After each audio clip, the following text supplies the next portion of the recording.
wabarakatuh. Saya akan mewawancarai Bapak Kepala Desa tentang legenda Desa Mayanglor.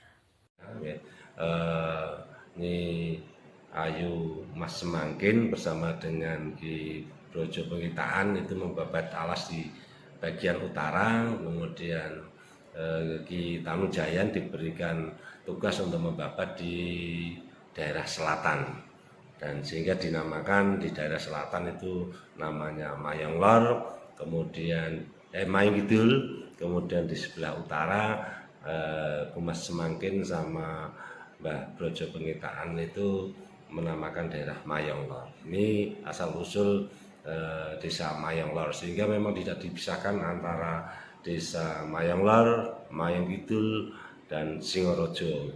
Kemudian baru merambah ke desa-desa yang lain, ada desa Tegojuru, ada desa Kuanyar, itu keberlanjutan dari setelah munculnya desa Mayanglor ini.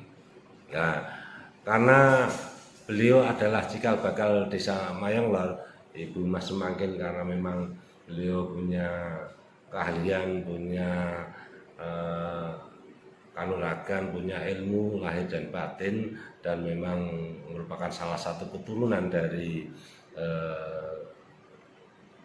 Kerajaan Demak, sehingga beliau menjadi cikal bakal di desa Mayanglor. Jadi itulah cikal bakal adanya desa Mayanglor, di mana Ibu Mas Kanjeng Semangkin adalah cikalnya desa Mayanglor, sehingga setiap tanggal 10 Suro itu diadakan acara haul dan buka wuwur, artinya yaitu ganti luwur yang setiap tanggal 10 Suro setiap tahun itu dilaksanakan kegiatan buka wuwur, dan acaranya memang semakin hari semakin padat dan semakin banyak, karena kita laksanakan secara maksimal, hampir seperti hal-hal di tingkat kerajaan, ya, seperti di Sunan Prawoto, di Kerajaan Demak. Tetapi tahun kemarin memang tidak dilaksanakan, hanya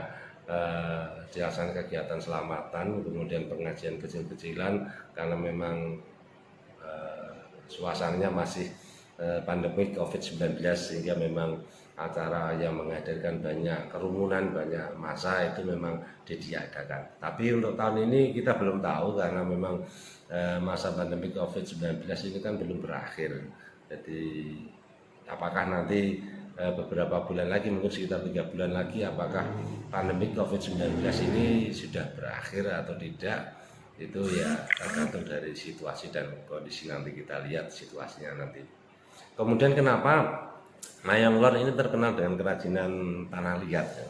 Jadi ada kerajinan gerabah, ada genteng, ada dan lain sebagainya, ya. Kenapa ada?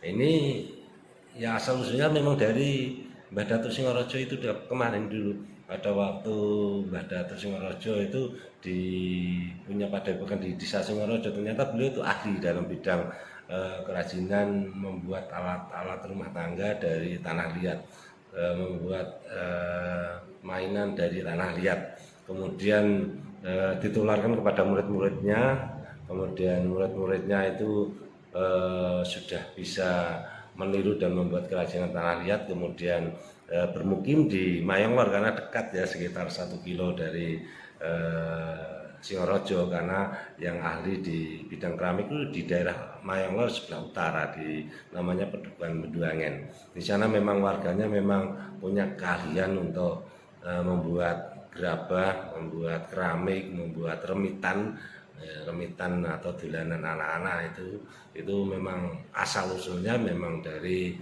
keahlian dari Mbah Datuk Singorojo. Tetapi yang terkenal adalah desa Mayanglor yang terkenal dengan kerajinan gerabah.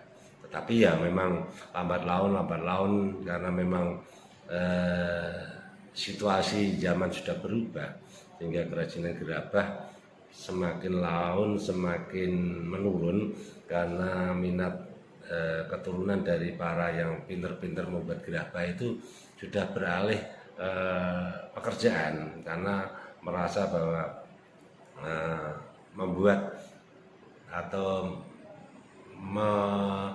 menggantungkan hidupnya pada kerajinan gerabah ini memang tidak seperti pekerjaan-pekerjaan yang lain yang menjanjikan, karena memang semuanya tergantung pada pemasaran, apalagi bahan baku tanah liat yang semakin hari semakin sulit diperoleh karena memang bahannya juga sudah langka, kemudian harus bersaing dengan pengrajin-pengrajin yang lain karena tanah liat juga digunakan untuk pengrajin genteng, juga pengrajin batu batang, ya, kemudian pengrajin apapun yang membutuhkan bahan tanah liat, sehingga memang kesulitan untuk bahan bakunya, sehingga kenapa kerajinan gerabah di Desa Mayolor ini semakin hari semakin sedikit ya.